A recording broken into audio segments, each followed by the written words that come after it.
Bang, itu ada P3K yang dilantik di Kabupaten Bogor.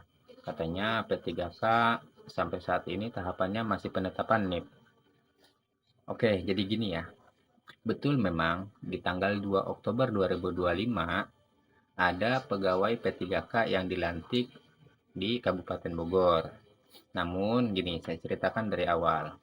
Kita ketahui bersama, di tahun 2024 ada dua tahapan seleksi P3K, tahap pertama dan tahap kedua.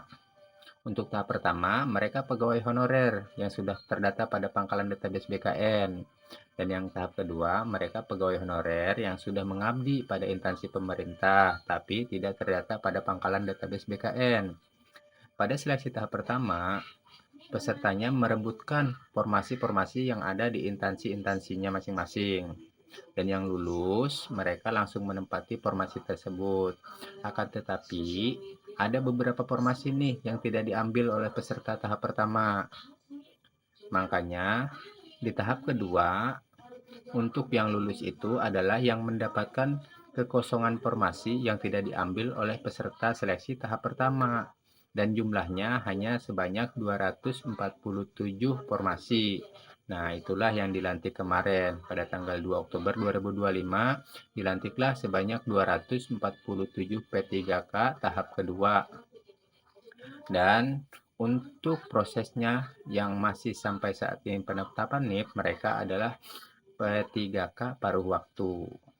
Dan itu sejarah baru loh di Kabupaten Bogor.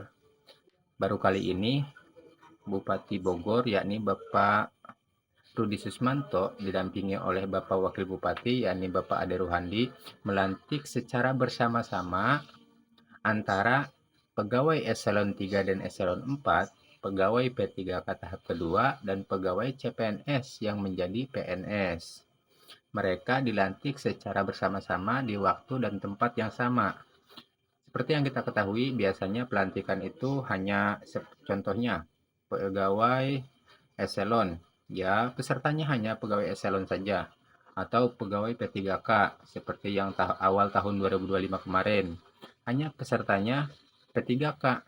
Akan tetapi mereka sekarang digabung bersama-sama dan itu menjadi suatu kebanggaan bagi P3K tahap kedua. Mungkin itu bisa sedikit menjawab pertanyaan dari rekan-rekan yang mempertanyakan pelantikan P3K yang dilaksanakan di Kabupaten Bogor. Terima kasih.